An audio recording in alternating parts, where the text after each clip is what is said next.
இன்றைய இளைஞர்களுடைய மிகப்பெரிய பிரச்சனை கவனச்சிதறல் தான். இப்படி சிதறடிக்க முடியுங்க அவங்க கவனத்தை. ஒன்றும் இல்லை, இப்போ நான் பேசிட்டு இருக்கிறேன்னு வச்சுக்கோங்க, யாராவது ஒரு தம்பியை இல்லைன்னா ஒரு பாப்பாவை கூப்பிட்டு மேடையில் இருக்கக்கூடிய அந்த அந்த ஒரு விஷயத்தை எடுத்துட்டு இப்படி போக சொல்லுங்களேன். இங்கே வைத்தால நான் கத்திட்டு இருக்கிறதுலாம் ஒரு மேட்டராகவே இருக்காது. அவளையே கவனம் இப்படி சிதறுதுங்க. நான் கிளாஸ் நடத்திட்டு இருப்பேன். ஸ்டாண்டிங் இன்ஸ்ட்ரக்ஷன் என்ன தெரியுமா? லேட்டாக வந்தால் அமைதியாக போய் பின்னால் உட்காந்துருந்தோம். இந்த எக்ஸ்கியூஸ் மீ மிஸ், அப்படியா, ஏமா லேட்டு, பஸ்ஸு லேட் ஆயிடுச்சு மிஸ், இதெல்லாம் சொல்கிறதுக்குள்ள தாவு தீந்துரும், 45 நிமிஷம் போயிடும். அமைதியாக போய் பின்னால் உட்காந்துரும். ஆனால் கூட படிப்பிச்சுட்டு இருக்கிற பிள்ளைகள், அந்த பிள்ளைகள் என்னை கவனித்துக் கொண்டிருக்கிறார்கள் என்று நான் நம்புவதே கிடையாது. எப்பவுமே நம்புறது கிடையாது. ஒரு அடாலசன்ட் வயசுல பிள்ளை இருக்கா இங்க யாருக்காவது? நல்லா தெரிஞ்சுக்கோங்க, உங்க பிள்ளைலாம் நீங்க பேசுறதெல்லாம் நம்பல, கேட்கவே இல்லை. அது 17 to 19 வயசு பிள்ளைகளுக்கு பாடம் நடத்துறேன்னா அதுங்களுக்கு ஒரு ஒரு ஒரு சூட்சுமம் இருக்கு. அதை சொல்லிடவா? சொல்லி கொடுத்தா முன்னால் இருக்கிற ஆளை கிரிமினலாவே பார்ப்பீங்களே. என்ன சொல்லி கொடுத்துட்றேன். ஒரு அம்மா, இங்க பாருடா, கரெக்டா போ, வண்டியை வந்து ஸ்லோவாக 40 மட்டும்தான் ஓட்டணும், அப்பா வர்றதுக்குள்ளே 6 மணிக்கு வந்துரு, அண்ணன் வீட்டுக்கு போக வேண்டியிருக்குது, அங்கே பாப்பாவுக்கு பொண்ணு பார்க்க வராங்களாம், நீ வந்துரு, வரும்போது அங்கே ஸ்வீட் கடையில் சொல்லியிருக்கு, அதெல்லாம் வாங்கிட்டு வா, சொல்கிறது கீழே கையில் 500 ரூபா தான் வச்சு, இதெல்லாம் பேசும் அம்மா. சரிம்மா ஓகேம்மா ஓகே அப்படின்னும். இப்போ நான் கிளாஸில் திருவள்ளுவர் திருக்குறளை இயற்றினார். 1330 குறட்பாக்கள், 3 பகுதிகளாக அது பிரிக்கப்பட்டிருக்கு. உங்களுக்கு அறத்துப்பாலில் இந்த பகுதி நான் பேசிட்டு இருக்கேன். எல்லாம் பிள்ளைங்களை பாருங்களேன், இப்படிதான் உட்காந்துருக்கோம். நம்புறீங்களா அதுங்க நம்மளை கேட்குதுன்னு? அதுங்க எப்படி தெரியுமா காதில் விழும்? இப்போ அம்மா சொல்றாங்க, 6 பேருக்கு சிறபரா 6 பேருக்கரா 6 பேருக்கரா சுரக்கரா 6 பேருக்கா கரவரா 6 பேருக்கு பாரு பரபரா 6 பேருக்கு காரக்கரு மார்க்கிறா 6 பேருக்கு பரபரா. இப்படிதான் அவனுக்கு காதல விழும். இங்க திருக்குறள் சால பிளக்கர் சிரிக்கர் பரக்கா சர்க்கர் கரக்க சரக்க தோர பிரக்கரி சிரிப்பரா பேரு எல்லாம் நம்மளை கவனிக்கிற மாதிரி இருக்கா. நான் ஒன்னும் கவனிக்காது. உண்மையிலேயே கவனிக்க வேண்டும் என்றால் அந்த குழந்தைக்கு வாசிப்பு பயிற்சி இல்லை என்றால் அந்த குழந்தை நம்மை கவனிக்காது.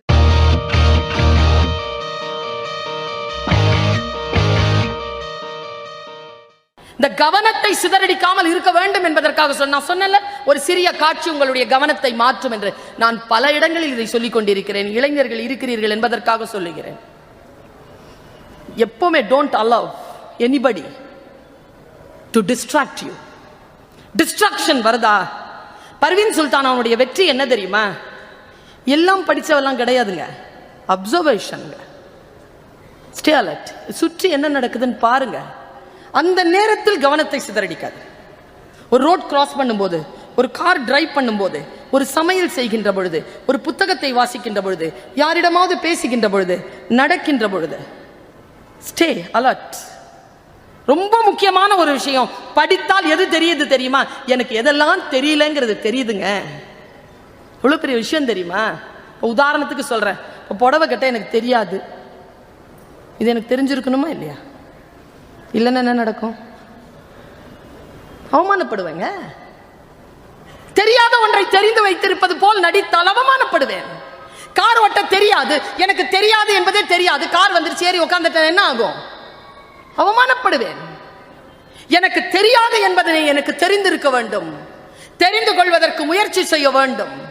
அதற்கான வெளியை நாம் அதிகப்படுத்த வேண்டும் என்றால், நான் இப்போ சமீபத்தில், நான் இதை எப்படி சொல்றதுன்னு தெரியல, சின்ன பிள்ளைங்க இருக்கிற அவையில சொல்லிடுறது, கற்றறிந்த அவை சொல்லிடுறேன், எஜுகேஷன் தானே, எனக்கு என்ன சிந்தனை உங்கள். அதான் சொல்வேன், காரல் மார்க்ஸ் இறந்த பொழுது ஏங்கல்ஸ் அப்படித்தானே சொன்னான். அவன் மரணத்தை எப்படி அறிவித்தான்?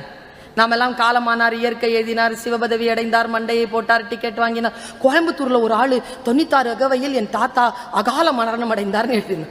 ஐயா, 96 வயசுல எப்படியா அகால மரணம்னா? அவன் சொல்றான், போற வயசுல போகாம லேட்டா போனாலும் அது அகாலம் தானே அப்படிங்கிறான். தெரியல எனக்கு. ஆனால் ஏங்கல்ஸ் என்ன சொன்னான் தெரியுமா? என் தோழன் காரல் மார்க்ஸ் சிந்திப்பதை நிறுத்தி கொண்டான். சிந்திப்பதை நிறுத்தி கொள்ளுதல் மரணம்ங்க, மரணம் அடைவது. அது பாருங்க, நான் இப்போ உங்களுடைய சிந்தனையை தூண்டி விடுறேன். நான் வந்து மலேசியா போயிருந்தேன். நம்லிஃபான்னு ஒரு அமைப்பு, எல்ஐசிங்க, லைஃப் எனக்கு சூப்பரா பிடிக்குங்க. எல்ஐசி ஒரு ஒரு ஒரு மோட்டிவேட்டரா நான் ரொம்ப வியக்கிற ஒரு இடங்க அது எல்ஐசி. எங்க சாவுங்க, அதாங்க கேபிட்டல். அதுக்கு முதலீடு சாவு. என்னைக்கு சாவோன்னு தெரியாது பாருங்க. அந்த துக்க நரம்ப பிடிச்சான் அவன். ரெசெஷன் வரும்பொழுது மன்மோகன் சிங் ஆட்சி காலத்தில் மன்மோகன் சிங் கவர்மெண்ட்டுக்கு உதவி செய்யக்கூடிய நிலையில் எல்ஐசி இருந்ததுங்க. அந்த அளவுக்கு அது அப்படி கட்டி காப்பாத்துச்சு. சாவ வச்சுக்கிட்டு நாம நல்ல நல்ல விஷயங்களை வச்சுக்கிட்டு நம்மளால ஸ்டார்ட் அப்ஸ் கொடுக்க முடியல. அவன் சாவ வச்சுக்கிட்டு எவ்வளவு பெரிய விஷயமா வளர்ந்தான். எல்ஐசினோட எனக்கு பிடிக்கும். நான் போயிட்டேன். எப்பவுமே எனக்கு எப்படின்னா, ஒரு நிகழ்ச்சிக்கு வந்தானா உட்கார்ந்து ஒரு 5 நிமிஷம் அப்சர்வேஷன். யாருக்கு பேச போகிறோம், அவர்களுடைய மனநிலை எப்படி இருக்கிறது, ஆர்கனைஸ் பண்றாங்களா, அவங்களுடைய நோக்கம் எதுவாக இருக்கிறது தெரியாம பேசிட முடியாது. 11 மணிக்கு கேன்டீன் போய் இறங்கினேன். ஒரு 3 மணி நேரம் கேஎல் இருந்து போய் இறங்கினா பியூட்டிஃபுல் பிளேஸ். சாயந்தரம் 6 மணிக்கு தான் மீட்டிங். வாங்க மேடம் இங்கெல்லாம் சுத்தி பார்க்கலாம். நான் இல்லைங்க, மீட்டிங்னா கூட்டத்தை என்னன்னு தெரியல. இது 2000 பேர் இருக்கிறாங்க, நேஷனல் இன்டர்நேஷனல் கிரௌடு. எனக்கு பல்ஸ் தெரியணும், இல்லைன்னா பேச முடியாதுன்னு சொல்லிட்டு முன்னால் உட்காந்து கேட்டேங்க. நான் இதை சொல்லிடுறேன். யூடியூப்ல சில நேரங்கள் நான் பேசுவதை போட்டிருப்பார்கள். இந்த கருத்தை யாரேனும் கேட்டு இருந்தால் நினைவுபடுத்திக் கொள்ளுங்கள், கேட்காதவர்கள் தெரிந்து கொள்ளுங்கள். பாருங்க, நான் நேரா வந்து முன்னால உட்கார்றேன். ஒரு ஆள் மார்க்கெட்டிங் நடத்துறார். படிப்பு என்பது புத்தக வாசிப்பு மட்டும் அல்ல. உங்கள் அனைவருக்கும் சொல்லுகிறேன், ஆர்ப்பாட்டமாக பேசக்கூடியவர்கள், நகைச்சுவையாக பேசக்கூடியவர்கள், அலங்காரமாக பேசக்கூடியவர்களுடைய பேச்சை கேட்டு கேட்டு கேட்டு அமைதியாக ஆர்ப்பாட்டம் இல்லாமல் பேசக்கூடியவர்களுடைய பேச்சை நாம் அப்படி கடந்துடுறோம். ஆர்ப்பாட்டமாக பேசுகின்றவர்கள் பேச்சை காட்டிலும் சிந்தனையுடன் அமைதியாக பேசுகின்றவர்களுடைய பேச்சை கேட்பதனால் வாழ்க்கையில் பல நன்மைகள் உண்டு. நமக்கு இது புரிவதே இல்லை. என்டர்டைன்மெண்ட் ஃபேக்டரா மாத்திட்டோம் சிந்தனைகளை. கிடையாது. என்டர்டைன்மெண்ட் ஃபேக்டருக்குள்ள போகாதீங்க. எஸ்ரா அவர் சாதாரணமா பேசிட்டு பாருங்க. எஸ் ராமகிருஷ்ணன் மாஞ்செடி என்னை குழந்தை எப்படி வளர்ப்பது என்று சொல்லி தருகிறது. என்ன ஏதோ பெரிய விஷயம் சொல்லும், சரளக்கா சொல்றாங்க. ஆமா, நான் அதை பதிய போட்டேன், அதற்கு தண்ணீர் ஊற்றினேன், அதற்கு காவல் போட்டேன். ஆனால் நான் வளர வேண்டும் சொன்ன உயரத்திற்கு அது வளரவே இல்லை. நான் இப்படித்தான் கிளை பரப்ப வேண்டும் என்று நினைத்தேன், அது அப்படி கிளை பரப்பவே இல்லை. அந்த மாஞ்செடி எனக்கு ஒன்றை சொல்லித் தருகிறது. நான் உன் பிள்ளையைப் போல எனக்கு உணவளிப்பதும் பாதுகாப்பு கொடுப்பதும் மட்டும்தான் உன் வேலையே தவிர அது எப்படி வளர வேண்டும் என்று நீ முடிவு செய்ய முடியாது என்று ஸ்லோவா சொல்லிட்டு போயிட்டாருங்க. இவ்வளவு பெரிய விஷயம் இது. என் பையனுடைய தகப்பனார் என் பையனை அடிக்கிறாரு. என் பையன் ஒரு வார்த்தை சொன்னாங்க, 5 வயசுங்க, படிப்பதனால் எனக்கு புரிகிறது. அப்பா கோமா இருக்கும்போது அடிக்காதீங்கன்னா. நைட்டுக்கு சோறு ஊட்டும்போது ஏண்டா தம்பி இப்படி சொன்னேன்னு கேட்டான். அம்மா தப்பு பண்றமா, அடிக்கிறாருமா, பரவாயில்லம்மா, ஆனா கோமா இருக்கும்போது கூடுதலா அடி விழுதுமா. சரியில்லை. அது தண்டிக்க வேண்டுமே தவிர நாம் ஒரு குற்றச் செயலில் ஈடுபட்டு விடக்கூடாதுல்ல. குழந்தை எனக்கு அது சொல்லி தருகிறது. மிகப்பெரிய விஷயங்கள் எனக்கு சொல்லி தருகின்ற இடம். அந்த நம்லிஃபாவுக்கு நான் போறேன், கீழே உட்கார்றேன். ஒரு ஆள் செம ஸ்மார்ட்டா இருந்தாருங்க. சொல்லக்கூடாதா மேடம்? அப்படி சொல்லாங்க, சொல்லணுங்க. ஏன் சொல்லக்கூடாது? ஸ்மார்ட்டா இருந்தார் அந்த ஆள். தொப்பையே இல்லை. இந்த விநாயகனுக்கு மட்டும்தாங்க தொப்பை அழகு, மற்ற யாருக்கும் கிடையாது. ஸ்மார்ட்டா வந்தார், வந்து நின்று சூப்பரா பேசினார். மார்க்கெட்டிங் நல்லா தெரிஞ்சுக்கோங்க. ஸ்பீக்கரா வரணும்னு நினைக்கிறீங்களா? ஆரோக்கியமான உடல், முகப்பொலிவு, சொல்லில் தூய்மை, eye contact, content, voice modulation எல்லாம் சரியா இருக்கணும். பெரிய அளவு வரலாம். நிஜமா சொல்றேன், பெற்றோர்களை தயவு செய்து உங்க குழந்தைங்கிட்ட 2 வார்த்தை சொல்லி திட்டாதீங்க. நடிக்காதரா விளையாடாதாரா, நான் 2 டிபார்ட்மெண்ட் தான் நிறைய சம்பாதிக்குது. சொல்லவே சொல்லாதீங்க. அதை கரெக்டா சேனலைஸ் பண்ணுங்க. என் வேலைக்காரமா சொல்லிச்சு என்கிட்ட, என் பொண்ணு ஓவரா வாயாடுறா, அவளை உங்களை மாதிரி பேச்சாளர் ஆக்கிடலான்னு பாக்குறேன்னு. வாயாடினாலாம் பேச்சாளர் ஆக முடியாது, வாதாடணும், அப்பதான் பேச்சாளர் ஆகலாம். ரெண்டுத்துக்கும் வித்தியாசம் இருக்கு. இந்த ரூட்ல வளரணும்னு முடிவு பண்ணிட்டா வளர்ந்துடலாங்க. அதற்கான எஜுகேஷன், அதற்கான வாசிப்பு, அதற்கான படிப்பு, அதற்கான வாழ்க்கையில் நீங்கள் கொடுக்கின்ற அந்த தியானம். வந்தார் ஒருத்தர், மார்க்கெட்டிங், ஒரு பொருளை எப்படி விற்கிறதுன்னு சொல்லி கொடுக்குறார். பாலிசி தானே விற்க போறாங்க, வேற என்ன விற்க போறாங்க? ஆச்சரியங்க, அது ஒண்ணுமே விற்கிறது இல்லைங்க மேடம், எல்லாம் வித்துறாங்க மேடம். ஒரு ப்ராடக்டா நம்ம கையில வாங்குறது இல்லை சார், லட்சக்கணக்கில் கையில இருந்து காசு வாங்கிடுறாங்க. பாலிசின்னு பேர் இதுக்கு. சூப்பரா இருக்கேன்னு சொல்லிட்டு உட்காந்துட்டு இருந்தேன். திடீர்னு இந்த மாதிரி பெரிய ஒரு ஸ்கிரீன், அதுல ஒரு சின்ன காட்சி போட்டு காட்டினாங்க. என் வாழ்க்கை மாற்றிய காட்சி உங்களுக்கு நான் கடத்தி விட்டு போகிறேன். ஒரு காட்டுவாசிங்க, காட்டுவாசினா காட்டுல இருக்கிற ஒரு ஆளு, ஒரு பேண்ட் போட்டிருக்காரு, அப்படியே ஸ்ட்ரிங்கான ஒரு ஷர்ட், வழுக்க தலை, இத்திருண்டு தான் இருக்காரு, ரொம்ப முகமெல்லாம் அப்படி கடுமையா இருக்கு. அப்படியே நடந்து வந்தார், இந்த போன் அப்படி கரெக்டா வச்சார், ரப்பர் செருப்பு போட்டார், நேரா வந்தார். இதான் காட்சி, பெருசா தெரியுது, போக்கஸ்டா தெரியுது. சர சர சர சரன்னாருங்க. அங்கிருந்து ஒரு பாம்பு வந்துச்சுங்க. பாம்பு நல்ல பெரிய பாம்புங்க, 12 அடி இருக்கும், 12 அடி பெரிய பாம்பு. அப்படியே வந்துட்டு கரும் பாம்புங்க, சுத்தி இப்படி வந்து நின்னுச்சுங்க. What a wild beauty. நான் அது அப்படியே பாம்பை மட்டும், நல்ல ஃபோக்கஸ் இருக்கு அந்த போன்ல. அந்த பாம்பையே பார்க்குறேன், என்னடா இது கடவுள், இவ்வளோ அழகு இயற்கை. பாம்பையே பார்த்துருக்கேன். நாம போய் செருப்பை கழட்டிட்டு ஒரு நிமிஷம் இப்படி கிட்ட வந்தாங்க. இதாங்க மார்க்கெட்டிங். எப்பா பாம்பை வச்சு மார்க்கெட்டிங் சொல்லி தந்தாரு அந்த மனுஷன். வந்துட்டு அந்த பாம்பு இப்படி நிக்குதுங்க, படம் எடுத்து. என்னங்க பண்ணணும்? பாம்பு கிட்ட வந்தா சொல்லணும், இல்லைன்னா நம்மள மாதிரி ஆளா இருந்தா கம்முன்னு போயிடணும். 2 தானே பண்ணணும், பண்ணலைங்க. இங்க இருக்கக்கூடிய பெண்களுக்கு சொல்லுகிறேன், இளைஞர்களுக்கு சொல்லுகிறேன், என்ன நடக்கிறது நம் வாழ்க்கையில் அதான் அந்த பாம்பின் வாழ்க்கையில் நடந்தது. அந்த பாம்பு அப்படி நின்றுச்சு, அவன் கிட்ட வராங்க. கிட்ட வரும்போது அந்த பாம்பு மிரளுதுங்க.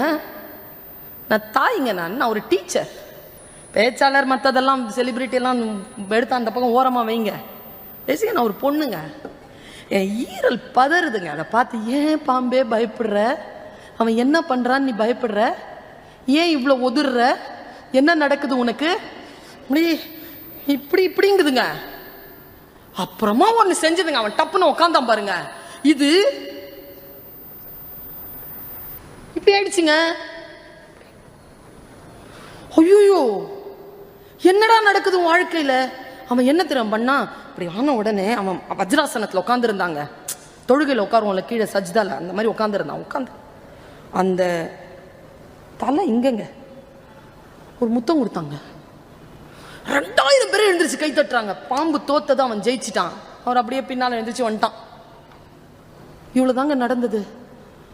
அந்த முட்டாள் பாம்புக்கு தான் முத்தமிடப்பட்டதே தெரியாமல் பின்னால் போயிடுச்சு அது. ஆனா எல்லாரும் கிட்டே அது தோத்துருச்சுன்னு அதுக்கே தெரியல, போயிடுச்சு. எனக்கு ஆறலைங்க அந்த ஆள் சொன்ன விளக்கம். அதுக்கப்புறமா, மை டியர் ஆடியன்ஸ், அந்த பாம்பு, அந்த காட்டுவாசி, அந்த முத்தம், 3 பேருக்கும் இப்ப விளக்கம் தருகிறேன், நீங்கள் கேட்டுக்கொள்ளுங்கள். அந்த காட்டுவாசி தான் ஏஜென்ட்,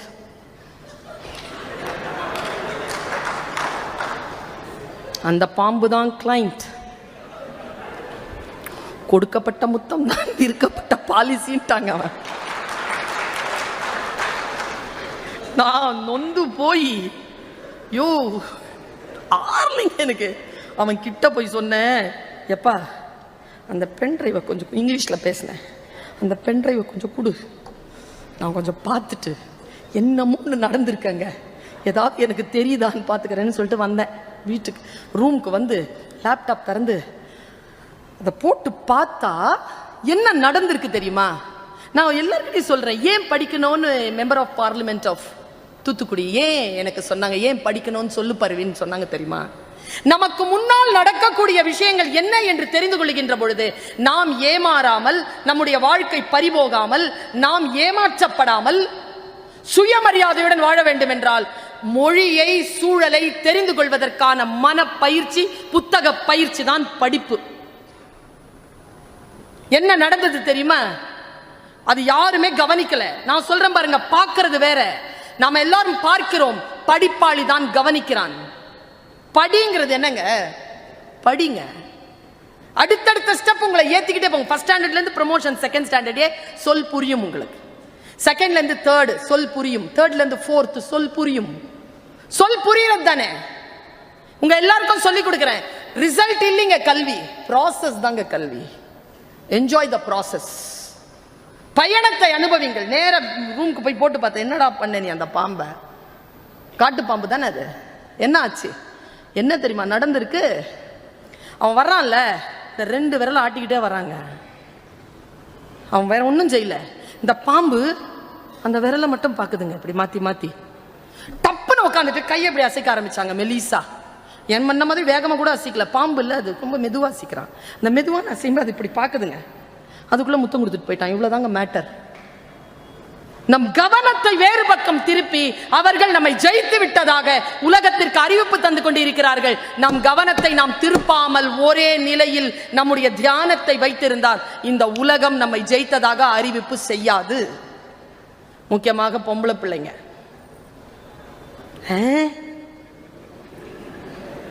அப்படியா? நிஜமாவா சொல்ற? என் மேல நம்பிக்கை இல்லையா? சொல். கவனத்தை திருப்புகின்ற சொல். மயங்காதீர்கள். ஏனென்றால் இன்றைக்கு சொல்லுகின்ற சொல் நாளைக்கு உங்களுடைய வாழ்க்கையை அடகு வைப்பதாக, இதோ இந்த பாம்புக்கு முத்தம் கொடுப்பதாக அமையும். உங்களுடைய கவனம் சிதறடிக்காமல் இருக்கப்பட வேண்டும் என்றால் நீங்கள் அடிப்படையில் சில வாசிப்புகளை செய்ய வேண்டும். ஒருத்தன் பேசுறாங்க, நீ எப்படி இப்படி பணக்காரனானேன்னு, ஒரு சீன கதை. நீ எப்படி இப்படி பணக்காரன? அவன் ஒரு வார்த்தை சொன்னான், நான் திருடினேன், பணக்காரனானேன். அவனும் போய் திருடிட்டான். அவன் போய் ஜெயிலில் மாட்டிக்கிட்டான். ஜெயில, இது ஒரு கதை. ஜெயிலில் மாட்டிக்கிட்டவன் மறுபடியும் ஜெயில இருந்து ரிலீஸ் ஆகி சொன்னான், நீ திருடின மாட்டிக்காம இருக்கிற எப்படின்னா? நீ யார்கிட்ட இருந்து திருடினேன்னு கேட்ட. நான் செல்வந்தர்கள் கிட்ட இருந்து திருடினேன், நான் மழையிடம் இருந்து திருடினேன், நான் மண்ணை வளப்படுத்துவதற்காக அதனுடைய வளத்தை எடுத்தேன், என் வளம் அப்படிப்பட்ட திருட்டாக இருந்தது, உன் வளம் மனிதர்களிடம் இருந்து திருடுபட்டது என்று சீன கதை இப்படி சொல்கிறது. வாழ்க்கையில் வித்தியாசமான வார்த்தைகள் வந்து சேரும். அது நீதியா நீதி அற்றதா, அதற்கு பின்னால் ஏதேனும் இருக்கிறதா, இன்பம் துன்பம் என்ற இடைவெளியை கடந்து வெறுமை என்கின்ற நிலையில் நாம் நிற்க வேண்டுமா, இருவினை நீங்க வேண்டுமா, அந்த பயணம் எப்படிப்பட்டது என்பதனை வாழ்க்கை தான் நமக்கு சொல்லித் தருகிறது. இந்த வாழ்க்கை பயணத்தில் இருக்கின்ற பொழுது நீ எதுவாக இருந்தாலும், நீ எது பேசினாலும் எனக்கு புரிகிறது என்று சொல்லுவது எவ்வளவு பெரிய விஷயங்க. ஒரு விஷயம் பேசும்போது புரிஞ்சிருச்சுன்னா, இப்ப பாருங்க, நான் ஒரு விஷயம் சொல்றேன், உங்களுக்கு புரியுதா பாருங்க. வாழ்க்கை முழுவதும் முட்டாளாக இருப்பதை விட ஒரு முறை முட்டாள் என்று பெயர் வாங்குவது புத்திசாலித்தனம். தலையாட்டப்படாது. எக்ஸாமினேஷன் கொஸ்டின் பேப்பர் கொடுத்துருவேன். வாழ்க்கை முழுவதும் முட்டாளாக இருப்பதை விட ஒரு முறை முட்டாள் என்று பெயர் வாங்குவது புத்திசாலித்தனம். புரிஞ்சுதா மேடம்? தோண்டி எடுத்தாலும் புரியாதுங்க. இப்போ மைக்கு, நான் எப்பவுமே சொல்றது மைக்கு எனக்கு தெரியாது, நான் அக்கா கிட்ட சொல்லிட்டேன். இன்னைக்கு எங்கள் அக்கா தலையில் கை வச்சுட்டு உட்காந்து, உன்னையும் பெரிய படிப்பாளின்னு சொல்லிட்டு கூப்பிட்டேனே பருவீன், மைக்னான்னு தெரியாதா உனக்கு? அடி முட்டாள் பெண்ணே, மைக் என்றால் எலக்ட்ரான் புரோட்டான் குரோட்டான் அதை சொல்லி கொடுத்தாங்க. இப்போ கற்றுக்கிட்டேன். வாழ்க்கை முழுவதும் மைக் என்றால் என்ன என்று தெரிந்து கொள்ளாமல் முட்டாளாக இருப்பதை விட ஒரு முறை முட்டாள் என்று பெயர் வாங்கி கொண்டு மைக் என்றால் என்ன என்று தெரிந்து கொள்வது புத்திசாலித்தனம். அவமானப்படாதீர்கள். கல்வி கற்பதற்கு அவமானம் ஒரு தடை அல்ல. அவமானப்படுத்தட்டுமே, நான் அவமானப்படாம வந்திருப்பேனா? அக்காவை கேளுங்க, மாண்புமிகு அமைச்சரை கேளுங்க.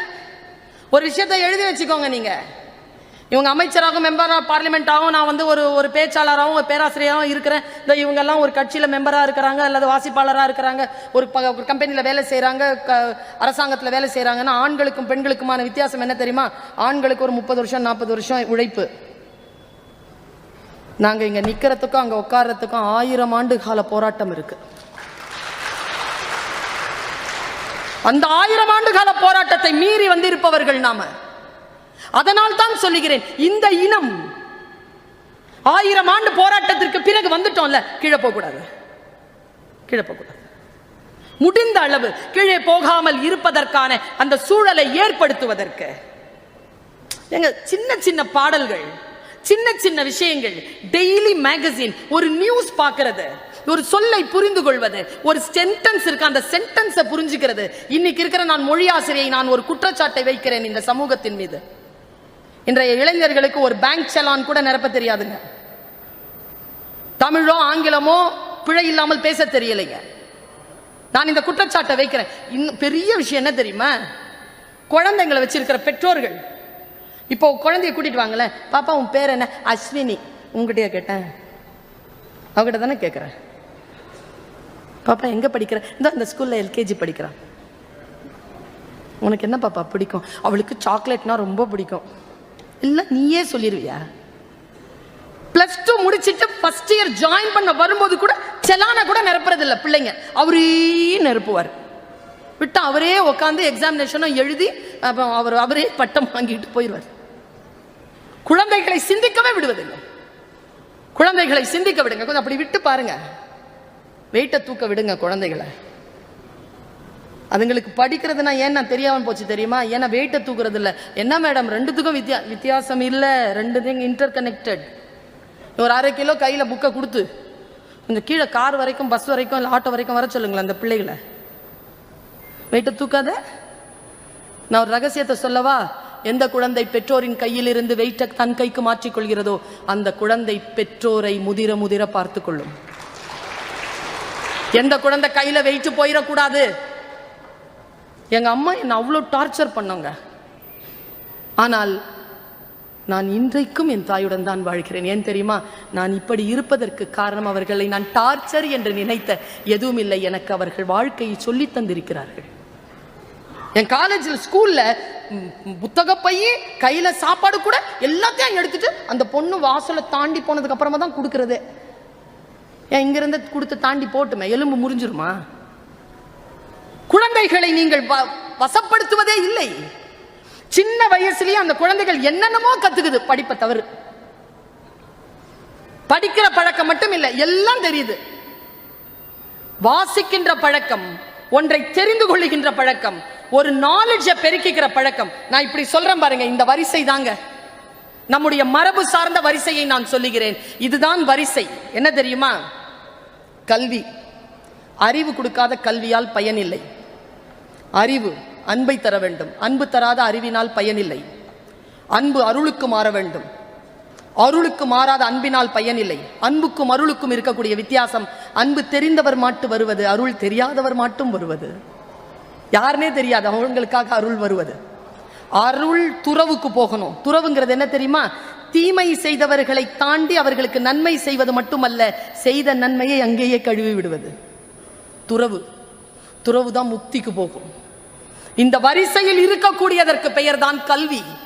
அந்த கல்வியை தரக்கூடிய ஆற்றல் புத்தகங்களுக்கு இருக்கின்ற பொழுது அந்த புத்தகங்களை நாம் எப்படி கையகப்படுத்திக் கொள்ள வேண்டும் என்பதிலே நாம் மிக மிக தெளிவாக இருக்க வேண்டும். ஏனென்றால் நாம் சொல்லுவது போல் இந்த உலகம் இயங்குவதே இல்லை. இந்த உலகம் ஒன்றாக இயங்கிக் கொண்டிருக்கிறது. அந்த இயக்கத்தின்படி நாம் நடந்து போய் நம் இயக்கத்தின்படி அந்த உலகத்தை மாற்ற வேண்டும் என்றால் நாம் நுட்பமாக வாசித்தலையும், நுட்பமாக அறிதலையும், நுட்பமாக படிப்பதையும் கையில் எடுத்துக்கொள்ள வேண்டும். சீன தேசத்தில் ஒரு கதை இருக்கிறது. ஒருவன் இருந்தான். அவன் மன்னன். அவன் பேச்ச கேட்கவே மாட்டானா. அவன் பையன் எது சொன்னாலும் மாத்தி மாத்தி சொல்வானா, எது சொன்னாலும் மாத்துவானா. இவங்களுக்கு சீன தேசத்துல என்ன பெரிய தண்டனை தெரியுமா? தண்ணியில சாவை போட்டுறது. செத்தா தண்ணியில போட்டுருவான். அவனுக்கு உடன்பாடு இல்லை. இவ்வளோ கோமா இருக்கான் என் பையன். தண்ணியில் அவன் போட்டுற போறானேன்ற பயத்துல தன் பையனை கூப்பிட்டு, டேய் நான் செத்தா என்னை தண்ணியில் போட்டுடுறான்னு. ஏன்னா சொல்றதை எப்பவுமே மாத்தி தானே செய்வான்றதுனால சொல்லிட்டு செத்துட்டார். அந்த பையன் யோசிச்சான், வாழ்க்கை முழுக்க எங்க அப்பா பேச்ச நான் கேட்டதே இல்லை, இப்போ கேட்போன்னு முடிவு பண்ணி தண்ணியில போட்டான். வாழ்க்கை நாம் விரும்புவது போல் எப்பொழுதும், நம்முடைய அசம்ஷன், நம்முடைய புரிதலை போல் எப்பொழுதும் இருப்பது இல்லை. இந்த வெளியை அதிகப்படுத்திக் கொள்ள வேண்டும். நான் இப்படி சொல்லி நிறைவு செய்கிறேன். எனக்கு ரொம்ப பிடிச்சமான ஒரு ஸ்போர்ட்ஸ் கேர்ள், என் வயதில் இருக்கக்கூடிய எல்லோருக்கும் பிடிக்கும். அவளைத்தான். டென்னிஸ்ல யாரை பிடிக்கும் எல்லாருக்கும்? Steffi graph. அவளுக்கு எதிராக ஒருத்தி ஆடுவா. அவள் ரஷ்யன். மார்டின் நவரட்னலோவா. அவளை யாருக்குமே பிடிக்காது. ஏன்னா அதில் இருக்க சூழ்ச்சி. அவள் அழகா இருப்பா. ஸ்டெஃபி பயங்கர அழகா இருப்பா. இவர் சுமாராக தான் இருப்பா. எனக்கும் ஸ்டெஃபியை தான் பிடிக்கும். ஏன்னா இவ விளையாடும் போது அவன்னு ஒரு குரல் கொடுப்பா, எனக்கு அது பிடிக்காது. ஆனா ஒரு விஷயம் சொன்னாங்க, அவ சுயமரியாதைன்னா என்னன்னு சொல்லி கொடுத்தாங்க அவ எனக்கு. நான் அதை சிறிய வயதிலிருந்து செஞ்சிட்டு இருக்கேன். எங்க எத்தனை பேர் இருக்கிறீங்க அவமானப்பட்டு இருக்கிறீங்களா? நீங்க பெண்களே பட்டிருக்கீங்களா? அவமானப்படுறதுல இந்த மிஞ்சி வரத்துக்கு ஒரு வழி சொல்லட்டுமா? மனசு உடைஞ்சிடாதீங்க. என்னுடைய டீச்சர் ஒரு வாட்டி என்னை பார்த்து 11th ஸ்டாண்டர்ட்ல இருந்து 10th 11th 12th எப்போ பார்த்தாலும் என்னை பார்த்து இப்படி சொல்லிட்டே இருப்பாங்க. உருப்பட மாட்டேன் நான். கெமிஸ்ட்ரி டீச்சர் பியூட்டிஃபுல்லாக இருப்பாங்க. அவங்க அழகாக இருக்கிறதுனாலேயே அவங்கள நான் ஒன்றுமே சொல்ல மாட்டேன். ரொம்ப அழகாக இருப்பாங்க, பியூட்டிஃபுல்லாக நடந்து வருவாங்க. பிராமின் லேடி அப்படிம்பாங்களா? எப்படி நான் இவங்களை ஜெயிக்கிறது? முடிவு பண்ணுங்க, நான் அவங்களை ஜெயிக்கணும்ட்டு. அவங்க ரிட்டையர் ஆகிறதுக்குள்ள அந்த ஸ்கூலுக்கு சீஃப் கெஸ்டா போயிட்டு வந்துட்டேன். அவ்வளவுதாங்க ஜெயிக்கிறது. ஒன்றை எப்படி ஜெயிக்கணும் அப்படின்னா நாலேஜ்ல ஜெயிக்கணுங்க. நாலேஜ்ல ஜெயிக்கணும். எப்படி ஜெயிச்சா பாருங்க மார்டின் நவரத்னலோவா என்ன 43 வயசுல ஜெயிக்கிறாங்க. அவ வேர்ல்டு லெவல் காம்படிஷனை ஜெயிக்கிறான். அவகிட்ட வந்து கேட்கறாங்க 43 இயர்ஸ் செரீனாலாம் வந்துட்டா. செரீனா வந்த பொழுது ஜெயிக்கிறாவ. அவ சொன்ன பதில் தாங்க இங்க இருக்கிற எத்தனை பேருக்குமான அந்த அறிவு. 43 வயசுல எப்படி ஜெயிச்சேன்னு கேக்குறீங்களா? என்னை நோக்கி வரும் பந்துக்கு என்னுடைய ராக்கெட்டிடம் சொல்லி வைத்திருக்கிறேன், அது என் வயதை அதற்கு சொல்வதே இல்லை. பாருங்க, இந்த மைண்ட் இருக்குல்ல, அது நீங்க இருக்கிற இடத்துக்கு தான் ஸ்கொயர் ஃபீட். இவர்கள் எல்லாம் ஏன் வளர்ந்திருக்கிறார்கள் யோசிச்சு பார்த்திருக்கீங்களா? இப்படி ஒரு வளர்ச்சி எப்படி சாத்தியம்? வாய்ப்புகளே கிடைக்கலனால எனக்கு கனியாக்காவை பத்தி தெரியும். நான் சின்ன வயசுல இருந்து பாக்குறேன் அவங்கள. அவங்க வாய்ப்பே கிடைக்கலனாலும் அவங்க அதான். அது என்ன தெரியுமா? மூங்கில் வேர் விடுறதுக்கு 4 வருஷம் ஆகும். 5வது வருஷத்துல 80 அடி வளரும். எல்லாரும் ஒரு வருஷத்துல வளர்ந்து, ஒரு வருஷத்துல வளரல, அதுக்கு கீழே கிடக்குது அத்தனை வருஷம் உழைப்பும் படிப்பும் அவமானமும் அதற்கு ஊடாக கிடைக்கிறது.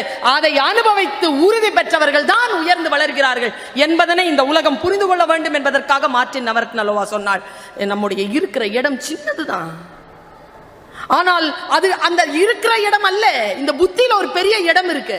அதுக்கு ஸ்கொயர் ஃபீட் என்ற எல்லையே கிடையாது, பெரிய இடம். அதை அழுக்காக்காமல் பார்த்து கொள்ளுங்கள். என்ன வார்த்தை இது? என்னுடைய கோர்ட் அப்படிங்கிறது நீங்க சொல்ற அந்த அடிகள் கிடையாது, இந்த கண்ணுக்கு இடையில இருக்கிறது தான். வாய்ப்புகள் உங்களுக்குள் வருகின்ற பொழுது நீங்கள் எழுந்து நின்று அதை களமாட வேண்டும் என்றால் சில புத்திகள், சில அறிவுகள், சில ஞான தேடல்கள், சில படிப்பறிவுகள், சில வார்த்தைகள் கேட்டுக்கொள்வது, தெளிவது, அறிந்து கொள்வது என்கின்ற விஷயம் நமக்கு வர வேண்டும். அறியாமை என்பது தாங்க மோசமானது. புரியாமை என்பது அதை விட கொஞ்சம் குறைவு. தெரியாம இருக்கல பரவாயில்ல, தெரியாதவன் குழந்தை சொல்லிக் கொடுக்கலாம். இது பேனா, இது போனு, இது மைக்கு, தெரியல சொல்லிக் கொடுக்குறேன்னு தெரிஞ்சுக்கிட்டீங்க. புரியல ஒரு வாட்டி சொல்றேன் புரியல, 2வது வாட்டி விளக்கி சொல்றேன் புரியுது. அறியாமை என்பது என்ன தெரியுமா? இதை இதுவாகும் சொல்வது. இன்றைய சமூகம் அப்படி இருக்கக்கூடாது என்பதற்காகத்தான் அறிவு தேடலில் நாம் போக வேண்டும். எனக்கு தெரிந்து வெற்றி என்பது யாரையோ ஜெயிப்பது அல்ல, நம் உயரத்தின் எல்லையை காண்பதுதான் வெற்றி பெறுவது. இயற்கை நமக்கு புத்தியையும் நமக்கு மொழி அறிவையும் நமக்கு வாய்ப்பையும் தருகின்ற பொழுது அதை சரியாக பயன்படுத்தி கொண்டு அடுத்த கட்டத்திற்கு உயர வேண்டும் என்று நான் கேட்டுக்கொள்கிறேன். நான் படிப்பாளிதான், படிப்பு துறையில் நான் ஒரு ராஜாளி, நான் வானத்தில் பறந்து கொண்டிருக்கிறேன். வாருங்கள் படிப்பாளிகளே, சிறிய குருவி இருந்தாலும் பறந்து வாருங்கள், வானம் பெரிதுதானே, சந்திக்கலாம். அந்த வான வெளியில் பறந்து கொண்டு அந்த வெளியை முழுமையாக அனுபவிக்க வேண்டும் என்றால் சிறகு விரித்து பறக்க வேண்டும். சிறகு இருக்கிறது, விரித்து பறப்பதற்கான வாய்ப்புகளை அரசு உங்களுக்கு செய்து தந்திருக்கிறது. வாருங்கள், வாசிப்போம், வான வெளியில் பறப்போம். சிகரம் என்பது யாரோ ஒருவன் தொட்ட சிகரத்தை தொடுவதல்ல, நம் உயரத்தின் எல்லையை தொடுவதுதான் சிகரம் தொடுவது. வாருங்கள்,